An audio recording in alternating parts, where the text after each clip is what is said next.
This is the scandalous story of the Titanic's wealthiest passenger. 47-year-old John Jacob Astor IV, aka JJ, boarded the Titanic with his pregnant 18-year-old wife on April 10, 1912.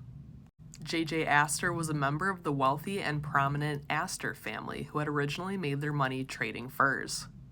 Born in 1864 in New York, JJ attended Harvard before going into business like his family members. In 1891, he married the socialite Ava Willing, and the couple had 2 children together. They divorced in 1909, which was a huge scandal at the time.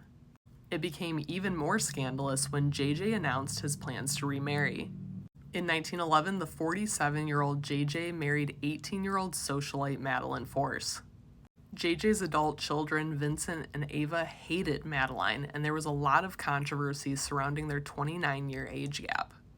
So JJ and Madeline decided to take an extended honeymoon overseas while they waited for the scandal to die down. They traveled through Egypt and Europe and were accompanied by the unsinkable Molly Brown to several destinations. While on their honeymoon, the couple found out that Madeline was pregnant and immediately booked tickets on the Titanic so that their baby would be born on U.S. soil. When he boarded, JJ was worth $87 million, which is roughly $2.64 billion today, making him the wealthiest passenger. When the Titanic hit an iceberg, Madeline boarded into a lifeboat, but JJ stayed behind because only women and children were allowed to board first. He was last seen alive smoking on the starboard bridge wing, and his body was recovered after the sinking. 4 months later, Madeline gave birth to their son, John Jacob Astor VI, aka Jakey, aka the Titanic baby.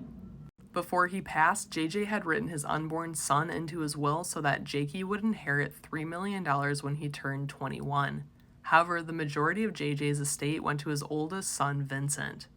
Vincent hated Jakey and openly told people that he did not think Jakey was JJ's biological son.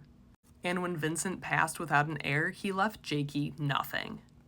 Jakey sued Vincent's widow and they eventually settled out of court. Jakey was given $250,000 or roughly $2.5 million in today's money. JJ's 19-year-old widow Madeline inherited $100,000 in an outright payment as well as an annual income from a $5 million trust.